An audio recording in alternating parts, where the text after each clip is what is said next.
Yun. Hello guys! Welcome back to my YouTube channel. So for today's video, sasabihin ko yung dalawang IDs na kailangan natin kapag nag-apply tayo sa POEA. Yan. Kasi dati, isa lang pwede na. So ngayon, required na ni POEA na kapag mag-apply ka sa kanila, kailangan meron kang dalawang IDs na to. So, ano nga ba itong dalawang IDs na to? Kung gusto nyong malaman, panoodin nyo yung video na to. Okay? So, let's start.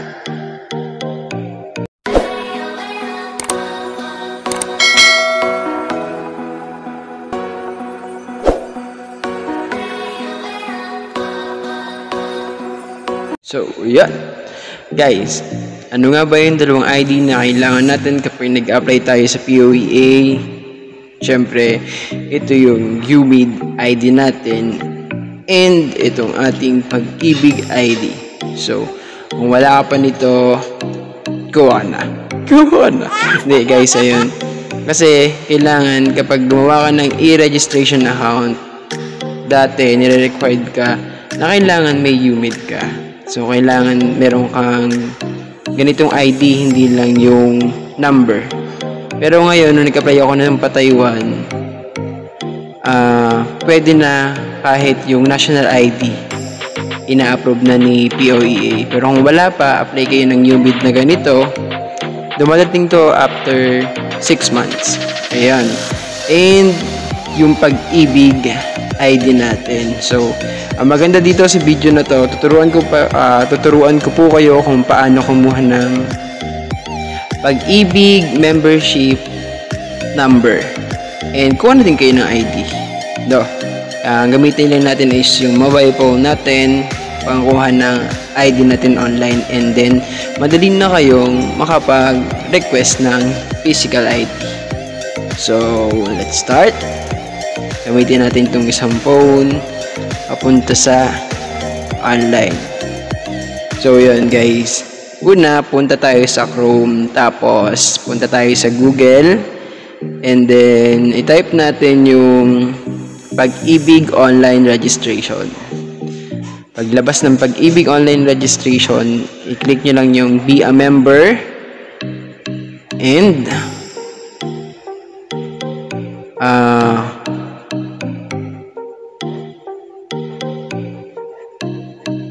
ayun. I-click nyo lang po yung be a member, tapos lalabas na po yung online membership registration. After nun, ilalagay lang po natin yung ating last name, first name, middle name.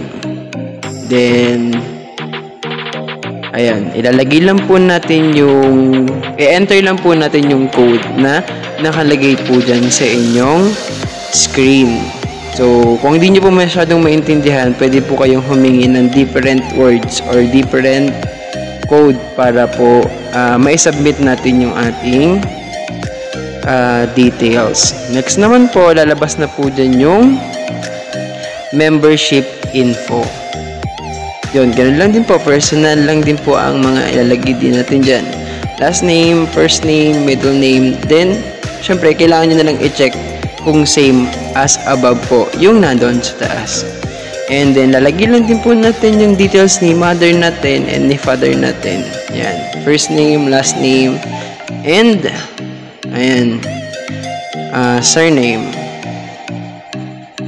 and middle name. Ayan. Then, next naman po, kapag na-fill up na po natin yung lahat, ina-next nyo lang. Okay? After na-next nyo na po, ang sunod po natin pipill upan dyan is yung other info. Dyan na po natin ilalagay yung ating birth date. Ayan, kung saan po tayo yung place of birth, kung saan tayo pinanganak. Pero hindi po kayo makakapag-type dyan. Kailangan po i-click nyo yung click to get place of birth. Ayan, tapos may magpa-pop up po dyan na sasagutan natin. Pipiliin nyo lang po yung mga lugar-lugar dyan. Then, citizenship and civil status. So, kung meron po kayong asawa, pwede nyo din po ilagay dyan. Kung wala naman, huwag tayo maglagay. So, next naman po, ayan, male or female. Syempre, guys, dapat yung ilalagay yung info dito, yung updated na. So, magtimbang ulit kayo, tapos tingnan nyo kung tumangkad ba kayo or hindi kayo tumangkad. Then, kailangan din po natin dito yung TIN, SSID number, GSIS ID number, and the CRN. Yung CRN po is makikita dito sa ID dito sa bandang ito, sa may right upper ng may picture. Yun po ang CRN. And kung kayo naman po ay fresh graduate and nakuha pa lang po ng mga valid IDs, pwede po namang wala pang TIN and SSS. Masasubmit naman din po natin yung ating mga info sa next page. Yan. Then, click na lang po natin yung next. Pupunta na po tayo sa address. Ayan. Ilalagay lang din po natin yung unit number, block number, lot number, kung meron po, house number, street, syempre barangay. Kung nasa subdivision po kayo, ganun din. And kung saan po kayong city and province. So, yung zip code po kung hindi nyo po alam, para po sa mga first timer natin or sa mga newly grad student natin, yan, search nyo lang po yung zip code nyo or tanong nyo po sa nanay at tatay nyo, alam po nila yan. And then, kapag po same lang, syempre i-check na lang din po natin para hindi na po natin ulitin.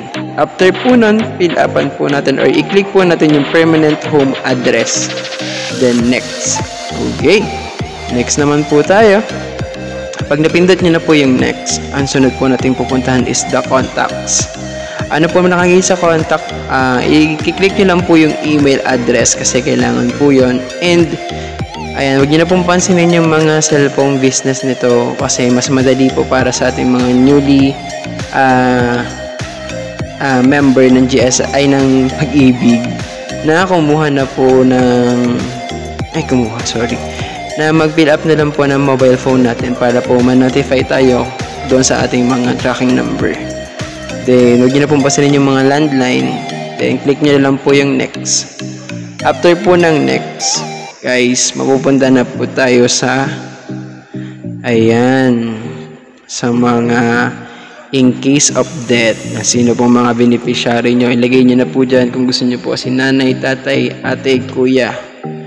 Edi nyo po siya lang i-add dyan. Kiklik nyo lang po doon sa my right yung add. And kapag na-add nyo na po, click nyo lang po yung next. After na po ma-next, pupunta po tayo sa members category. So, ilalagay nyo po dyan kung anong category kayo. Ano po? Doon po sa nalagay ko nung nag-apply po ako nito is unemployed pa po siya. Then, mapaprocess pa naman din po yung ating membership. Then, mag-next lang po tayo. After po nating mag-next, mapupunta po tayo sa history po ng ating payment. Ayan. Office assignment from to history attempt. Employer name. So, mayroong mga ganun po. Then, since bago lang naman tayo, wala po tayong gagawin dito. I-click nyo lang din po yung next. After po nun, mapupunta po tayo sa ayun, summary na. So, kailangan po talaga tama po yung mga details natin na ilalagay dito. Kasi, kapag daw po kinlik natin yung submit, once sa submit na po, register na po yun sa database ni Pag-ibig. So, double check nyo po ulit. Pwede pa naman pong mag-back. Huwag nyo pong i-next. Kung meron po kayong gusto pong iklaro doon sa mga unang tinype nyo, i-back nyo lang po. Then, sunod-sunod lang po na next. Then, i-submit po natin ang ating registration. Once submitted na po, may lalabas po sa atin na successfully registration page. Ayan. So, mabibigay na po sila ng registration tracking number or RTN. And then, automatic po kapag po tama ang nilagay niyong number. Kasi merong iba mali po yung number. Meron po agad magpa-pop up sa inyo na notification or message na ng Pag-ibig Fund na register na po kayo sa Pag-ibig. Ayan. And then, sabi po dito, mache-check nyo na po yung Pag-ibig Fund nyo or yung Pag-ibig details nyo remittance, contribution while waiting for pag-ibig number ID. So, gamit po yung tracking number. Yan. So, yon guys. Naintindihan nyo ba yung mga pinagsasabi ko? So, pero i-screenshot ko po yung step by step. Then, upload ko din po sa page ko para po masundan nyo po siya. Kung ano po yung sunod-sunod noon. Ano po? Para po meron na lang agad kayong idea na, ay, kailangan pala yung birthday ni ganito, pangalan ni ganito, address ni ganito. Ayan. So, yun lang guys. That's it for